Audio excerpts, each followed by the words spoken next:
Hello बच्चों, let's read the question. The question is saying which of the following realms are separated by Himalayan mountain? पहला है Oriental and Australian realm, दूसरा है Oriental and Ethiopian realm, तीसरा है Oriental and Palearctic realm and चौथा है Oriental and Nearctic realm. तो आइए देखते हैं इसका की कंसेप्ट है. तो अगर हम बात करें इसके की कंसेप्ट की, so the key concept will be zoo geographical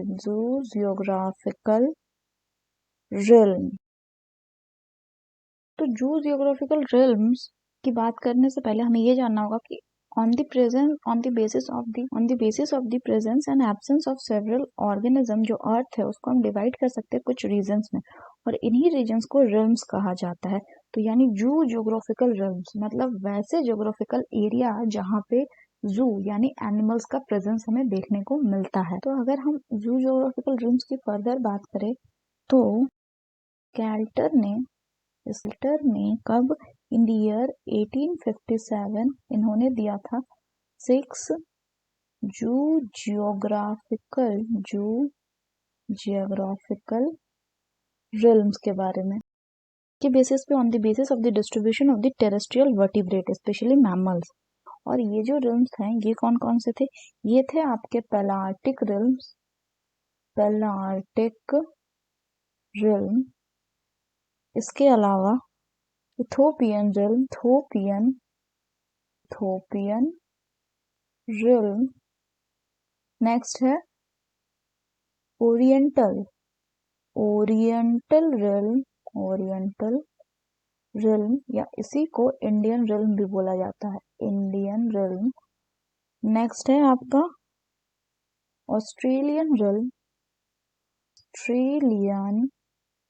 realm, new tropical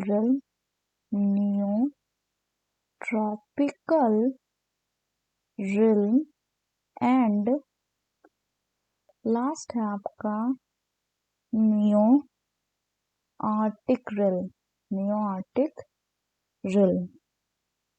इसमें जो पैलार्टिक रीजन होता है उसमें क्या आएगा? सारे northern part of the old world, जिसमें पूरा यूरोप, नॉर्थ पार्ट आएगा अफ्रीका का एंड एशिया का. इसके अलावा north of the Himalayas. Oriental region में आएगा whole of the India, Ceylon, south China, Burma, Thailand, Malaya peninsula and Malayan island. Palearctic and oriental region जो होंगे ये किससे सेपरेटेड रहेंगे? ये सेपरेटेड रहेंगे आपके हिमालयन रीजन से. सो ये जो पैलार्टिक एंड ओरिएंटल रीजन है, इसको कौन सेपरेट करता है? These are separated by Himalayan mountains. तो अभी हमने क्या बोला कि पैलार्टिक रीजन में कौन कौन से आएंगे?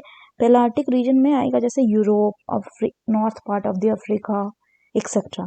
और ओरिएंटल में आ रहा है जैसे India, China, Burma etcetera. So the correct option will be option 3, that is Oriental and Palearctic realm. So that's all for the question बच्चों. Hope you understood it well. Best of luck.